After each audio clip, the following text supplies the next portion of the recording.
She's kind of an infuriating person to be stuck in her head. And so that's a problem in and of itself. Why are they all bad? Hello everybody and welcome back to the channel. My name is Brianna and this is For Pause in a Book. I make book and lifestyle related content, so if that's something that you're interested in, make sure that you hit that subscribe button down below. Today we're going to be talking about all of the books that I read in the month of June.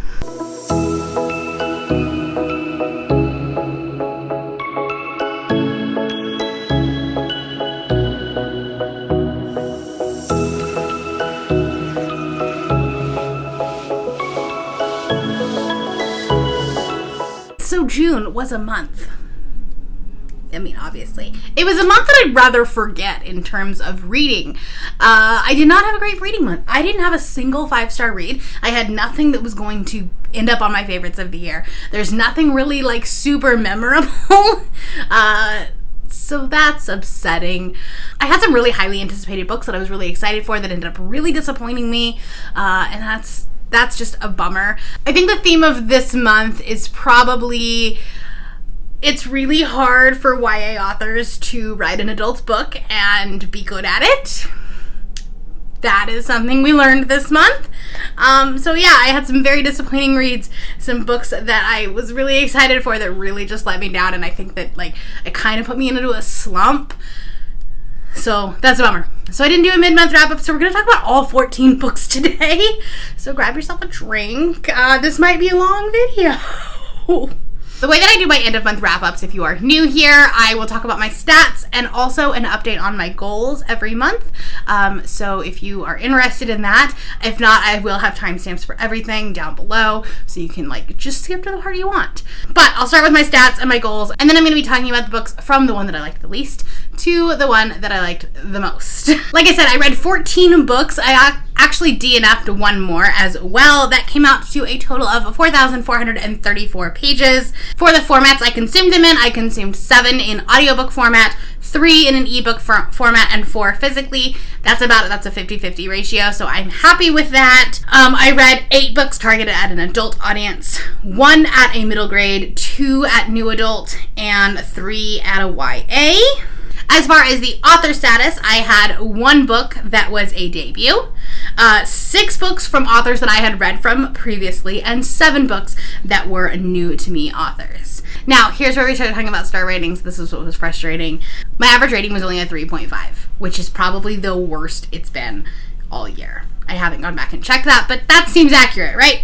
I had a 1.5 star read. I haven't had one of those since The Ocean Across the Lane, The Ocean at the End of the Lane, whatever that is called. This book will probably make my worst books of the year, unfortunately. I had 1 2-star, 1 2.5 star, 2 3 stars, 2 3.5 stars, 3 4 stars, and 4 4.5 stars. So I had several that were really close, but 2 of those 4.5 stars were rereads. So, oops. I actually reread 3 books this month, and generally that means that I have a really good reading month, but no, not so much this time. So let's start with the book that I DNF'd, and that was Chef's Kiss by TJ Alexander. I had really high hopes for this one. It is a queer romance with a, not celebrity chef, but like a blog chef, like someone who like writes about cooking, and the non-binary kitchen manager at this magazine. And that seems like it would be something that would be right up my alley. In concept, in theory, really like cooking romances or like romances surrounding food.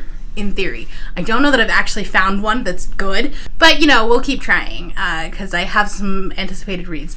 But anyways, this was one of my most anticipated reads of the quarter, and it was just not good. First off, it's a single POV romance, so you're only in Simone's head the entire time. So I got about 100 pages in, and I was just like, I need Ray's perspective. This is frustrating. She's kind of an infuriating person to be stuck in her head, and it just wasn't about it. Because you were only in Simone's head, Ray continually got misgendered, and so anytime they were using pronouns, it would say she, and it was just because you know on the back of the book that Ray is non-binary, it felt really weird. And so I was really struggling with that. I was struggling with being in Simone's head. And when I was talking to Cal and Thor about it, they both told me that it didn't get any better. In fact, it kind of got worse. There were some things that just really were not handled well. And I was just like, I have way too many other things I want to read. We're going to put this down. So I DNF'd it. I sold it on Pango. Someone else can enjoy it. Have fun. Moving on to my 1.5-star read. And this is the one that was like, this sounds so good. Okay? This book in concept sounds so good. And that's Hide by Kiersten White. This is a story about a massive hide and seek, like a deadly hide and seek game that takes place supposedly at an abandoned amusement park. And the reason I say supposedly is because that aspect of it is not explored the way that it could be, the way that it should be. And it's just like, this could have taken place just in a field or in the woods or at literally anywhere, a shopping mall, literally anywhere. The amusement park was not it was not an exciting setting, and it has the potential to. So here's the thing. I think there's like 14 people, ? Don't really remember. So there's like 14 main characters. We jump from head to head, like their POVs, mid-chapter, when you don't really know that it's happening. And the reason why you don't know what's happening is this book is 205 pages, something like that. Let me see. 236. Okay, I was close. For this book to do everything that it needed to do, it needed to be twice that. But I don't know that I could have scanned it for twice that. I don't know. But like, it needed more world building. It needed more character development. It needed more plot development. For like, nothing happened. Nothing happened in this book. I was neither scared nor excited to continue reading it. This was just, it was so boring. It was just really bad, which is really sad because this cover is fantastic. The inside covers, like, it's so pretty. And yeah, I'm very frustrated with this book. It will likely make my worst books of the year. Love that for me! I will say that Fantastic Land by Mike Bakoven does the amusement park horror way better. And so if you're looking for a recommendation after coming off of the low of this book, read that. Okay, and then my 2-star read was another anticipated read that I have already sold on Pango, and that was Queerly Beloved by Susie Dumont. This book takes place, I think, in like 2010, early 2000s, in Tulsa, Oklahoma. And it's about this woman who is semi-closeted. She's out to her friends and her family and everything like that, but she works for a very conservative Christian woman, for a like baker, and again, another food-related disappointment. Food-related queer disappointment. That's just the theme of this. That's another theme. We have lots of themes today. Anyways, I have really high hopes for this one because I really was hoping that it would really talk about the social commentary about being queer in Oklahoma in the early 2000s, because that was not a very safe state to be out and loud and proud. Still kind of isn't. So I was really hoping that the author would have done something with this, like done some sort of social commentary, something, done anything really. This book did a lot of nothing, because the romance was so two-dimensional, so like just blah, that I don't even remember the love interest's name, nor do I care to look it up.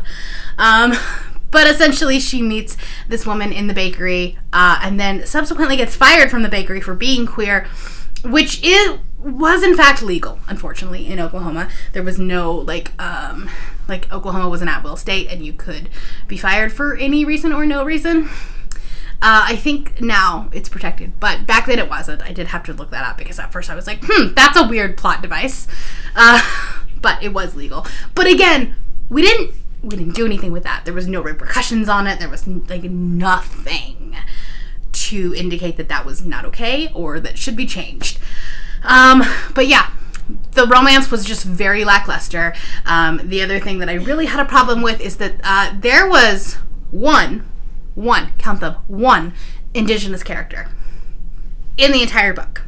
Okay? And so that's a problem in and of itself because it's in Tulsa, Oklahoma, which has a huge indigenous population. And the second reason that it's a problem is she was vilified as like the crazy ex-girlfriend who was like, you know, slept her way around Tulsa and just like hurt everyone in her path. So it was not a good look. Another book that might end up on the worst books of the year. My 2.5-star read was Peaches and Honey by Imogen Markwell Tweed. This was a book that was recommended to me on Scribd. I needed something really like short, just like to get through my audiobook for a day, because I was like waiting on a buddy read. I don't remember why I picked this up, honestly. It seemed really cute. Again, baking queer romance. I just should stop. Why are they all bad? I don't know. This is a really short novella. It only was like 150 pages. And I thought it would be really cute. It's about these two men who are neighbors, who are like baking for this little like farmer's market pie competition. And there is one of the guys has a son, like from a previous marriage. I don't know if he was gay or bisexual again. I don't remember this book very much. Part of the reason why it probably only got 2.5 stars. The writing on this book was probably what killed it for me. Like, you can't really do a slow burn romance in 150 pages because the thing is that you go from slow burn to like just flipping the page and it being like really hot and heavy, and it just like you can't build up properly in a novella, or at least I haven't seen it done well. This definitely didn't do it well. The other thing is that the characters felt really stereotypical, like very stereotypical gay men. It's really obvious that these were written by a woman. Because of that, 2.5 stars. Meh. Like, it was cute, but it wasn't anything to write home about for sure. I had 2 3-star books. The first one was Cosmo Knights by Hannah Templar. This was recommended to me by Bree over at Bree Mary McKay. This was for one of the Avengers boss battle like challenge prompts. And this was really interesting for parts of it. I think the art style was fantastic. It felt very comic booky. It felt very like the fights, the battle like droid fights were really cool. This book is kind of hard to explain, and again, one of the ones that I don't remember a lot of, but essentially it was this planet where these knights essentially are doing like modern day jousting type stuff where these robots are attacking and like they try to win the princess's hand or something like that, and they are like this group of people is actually trying to like free the princesses if they win. I don't remember a ton about it, honestly, so yeah. The art style was really great, though. So if that sounds up your alley, go check it out. Cal also read this, and he really liked it, and already has a review up for it, or like in the monthly wrap-up. So I'll link it down below, so you can check that out. Honestly, it missed the mark for me, but I don't really know why. I can't really tell you why. Then we come to my other 3-star read, which was like a 5-star prediction. I was really hoping that it would be just a perfect book, and it sadly just was not. And that's The City of Dusk by Tara Stem. This is her adult debut. I would call this more new adult than adult. And this had all of the bones of a fantastic book. Conceptually, this sounded really good. It is about these 4 realms. They all have these different types of magic, and they are converging together to try to basically defeat the gods. There's like another heir that has to come in and also try to save them. This book tried to do so much. Someone needed to tell the author less is more, because just so much was happening. Like things would just come out of left field. Like at one point there's cannibalism, and for why? Like it's just not, it just wasn't done like great. Like I said, the concept of it sounds amazing, but just the execution of it really fell short, and I think that this needed another round of edits. I will probably read the next book in the series. I'm not going to try to like pre-order it or anything like that, but if I can find it at my library, I probably will. But yeah, this was a disappointment. Moving on to my 3.5-star reads. The first one was Indian Shoes by Cynthia L. Smith. This is a middle grade short story collection that I read for one of the Boss Battle Avengers prompts that was the Heart Drum imprint. reading Indigenous Lit for Thor's prompts, and this was adorable. This was like just a bunch of little short stories about this boy and his grandpa, and just how they're like the best of friends, and it was just so precious. There was one where he was like at a wedding. I think he was like the ring bearer or something like that, and he forgot part of the outfit, and so he had to like walk out in his grandpa's tux, and like it's all overflowing, and the illustrations are really cute. There was one of a baseball. It was just precious. It's very cute. I wanted more of it. I didn't realize going into it that it was a short story collection. I thought it was like one continuous story, so the beginning of it I was a little confused. I was like, these just feel like highlights of things. They are short stories. They were not a continuous story. But yeah, this was adorable. And then the second 3.5-star read was The Sea Witch by Katie Robert. This is the 5th book, I think, in the Wicked Villain series. This one is about Ursula and Ariel and whatever the prince is. Like his name in The Sea Witch is Alaric. So I guess it's I don't know. I don't remember. The Little Mermaid, that's like my least favorite Disney movie ever. Possibly, but I do love Ursula. Ursula is plus size. She's a person of color. She is just a fantastic person. Love it. There's more introduction into like the BDSM aspect of the smut, which I really appreciated. I don't think that it was done perfectly. I think there was and I talked about this in my vlog, there is a conversation where they are talking about her safe word, and he says something like, you're trusting us a lot to think that we'll use or that we'll respect your safe word, and that's not something that we really want to joke about when talking about BDSM. Like, safe words are end all be all. So I didn't appreciate that. But I think as the story went along, like, you kind of learn that he is just as much of a baby in this as everyone else, or as she is. And so he had to learn some things along the way too. So I appreciated that. But yeah, this was great. Ursula is a fantastic dom. Love her. So yeah, I have one more left in that series that I'm going to try to read this month. I'm not sure that that's going to happen, but hopefully we'll try to finish out another series. Moving on to my 4-star reads. The first one was a reread, and that was Wicked Beauty by Katie Robert. I wanted to try the audiobook of it because I read it originally as an e-arc prior to publication. So once it came out, I wanted to listen to it on audio because it's the same narrator as Neon Gods and Electric Idol, and I really liked the audiobook for those. I still gave it 4 stars. I still think that it has the same like problems with it personally. However, I think that people will probably like this book more than any of the other ones, and the reason why is it has more plot. This is the story about Achilles and Patroclus and Helen, and these like fight this game to become the next Ares. I really like the way this story ended. I think that the way that she did that was fantastic. But there definitely is some communication issues in a polyromance, which you can't do in a polyromance. It doesn't work really well. But yeah, I still think it was fun. The smut is top tier, as it always is with Katie Robert. So I really enjoyed it, and I'm really looking forward to the rest of the series that's starting to come out. She's like been dropping hints and things like that, and so very excited. I also read Reminders of Him by Colleen Hoover. I know I said I would never read a Colleen Hoover again. This may or may not be for a video that I am doing, so stay tuned for that coming up the next couple weeks. I actually really liked this one, and I think that the trigger warning conversation is not as apt here. I don't think this was as triggering as some of her other ones. Some of her books are just like such trauma porn that they really, really need one, but I don't think this one does. There is a trigger warning for death of a loved one, and then also like a very graphic description, like a very personal description of being in a car accident. So there's that, but like there's not nearly as many as some of her other books. So yeah, I weirdly liked it. I was not expecting to at all. Like, this was probably the book that I was, for this video, the book that I was looking forward to the least. Because I had heard some really mixed reviews. Some people really, really like this book, but then some people that I trust and have very similar recommendations to were giving it 2 stars.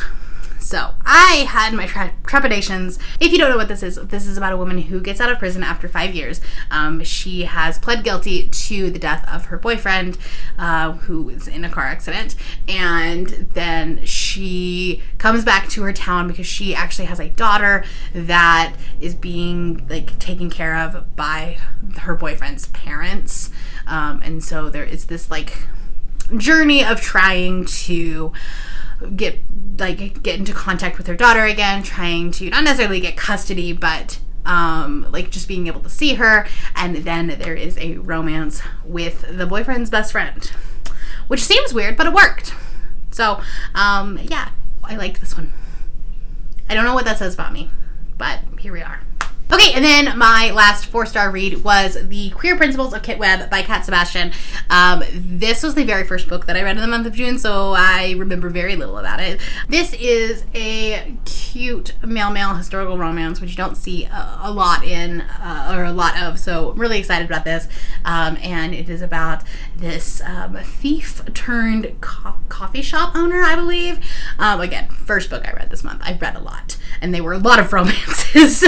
And then he's trying to get back a book from his that belonged to his mother, and so he tries to employ the thief turned coffee shop owner, and instead Kit just teaches him how to be a thief. And it's kind of adorable. It's this grumpy sunshine. It has some chronic illness rep, which I really, really appreciated, like some disability rep. And yeah, it was really cute. It was adorable. It was not my favorite book of all time, but it was really cute. So yeah. The sequel did come out in June. I haven't gotten to it yet, but I have heard really good things about it as well. All right, and then lastly, I did have 4.5 star reads. So like, we're ending on sort of a high note, I guess. 2 of them were rereads, so I'm not going to talk about them in too much detail. The first one was Girls with Paper and Fire by Natasha Neon. I love this series. I know that it gets a lot of hate on BookTube, but I really, really love it. I listened to it on audiobook this time, and I just had a good time. This is about a girl who becomes a concubine for the Demon King, and then this beautiful, beautiful relationship between 2 of the concubines. And yeah, I really enjoyed this one. Again, it was a reread. I've read this 3 times now, and I definitely think I'm in the minority of people that really love this series, or at least this book. It's been a while since I've read the other one, and I haven't read the 3rd one, but I'm gonna try to start my reread. But yeah, I feel like this book gets a little bit of hate on BookTube, or just like that it's not as good as other. I don't know. But I really like it. I also read Always Human by Ari North. So when I read this one originally, I read it on Webtoons, and I only gave it 4 stars because I was like, the ending is so weird. It doesn't make any sense. Well, come to find out, that was not volume 1. I read basically through the middle of volume 2, but I thought it was the end. So it was very confused by the ending because it just ended very abruptly. But now that I read it physically, I was like, oh, that makes way more sense. And there will be a volume 2 that will be coming out in print. So I'll be reading that. Makes way more sense. This art style is so pretty. It is this just sweet, soft space romance. So basically on this planet, you can use modifications to affect how the way that you look. And one girl is basically allergic to those modifications, so she can't use modifications. She has to look the way that she was born. And it's just this cute little romance between those 2.